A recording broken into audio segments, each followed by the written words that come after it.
Rabotai, Erev Shabbat Shalom, there's an interesting discussion about snow that falls on Shabbat. There's supposed to be a snowstorm today, so the question becomes with regards to the muktzeh status of snow on Shabbat. So there's a discussion, Maran Bet Yosef and Siman Shin Yod in Hilchot Muktzeh quotes the Shibbolei Aleket, who quotes Rav Tzemach Gaon, who says that snow or rain that falls on Shabbat is not muktzeh. The halacha is it's permissible to drink or to wash using that water. It's perfectly mutar. Maran says it also in Siman Shin Lamed Chet that if a person puts a bucket in his house where there's a leak, the water in that bucket is not muktzeh, it's mutar to use to wash. So we see that Maran holds that rain or snow is not muktzeh. Now, the root of this discussion is based on a Gemara Masechet Eruvin Daf Mem Vav, whether or not nolad, something that comes into existence on Shabbat, is considered a form of muktzeh. Maskanat Gemara is that it's not. The Gemara speaks over there, even if the clouds were not around me be'od yom, it's still not considered muktzeh. That's the halacha.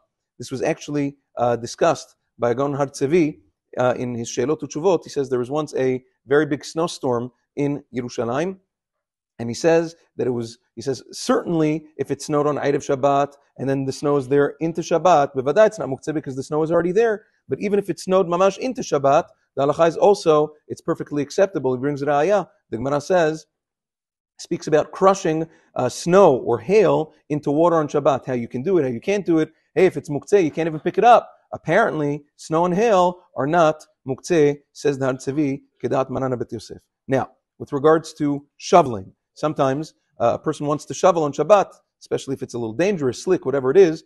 The halacha is that technically shoveling snow on Shabbat in a place where there is an acceptable eruv is mutar. There's no issue with shoveling on Shabbat. The shovel is not muktzeh since you're using it for this matter. The only issue is this only applies if the snow is on a paved surface. If it's on pavement, cement, asphalt, whatever it is, then you're allowed to shovel. But if it's on the ground, if it's on bare earth, you're not allowed to shovel over there because that can be the melacha of charisha, of plowing, that you have to be careful of. Also, besides for shoveling, if a person wants to put on salt on Shabbat in order to melt the snow or melt the ice to make it a little bit safer, there's no isur involved in that. You are allowed to drop salt onto the onto snow, steps, pavement, whatever it is mutar to do that so that people don't slip. Have a wonderful day and Shabbat Shalom. This evening, Mincha, Kabbalat Shabbat and Arvit is at 4:35.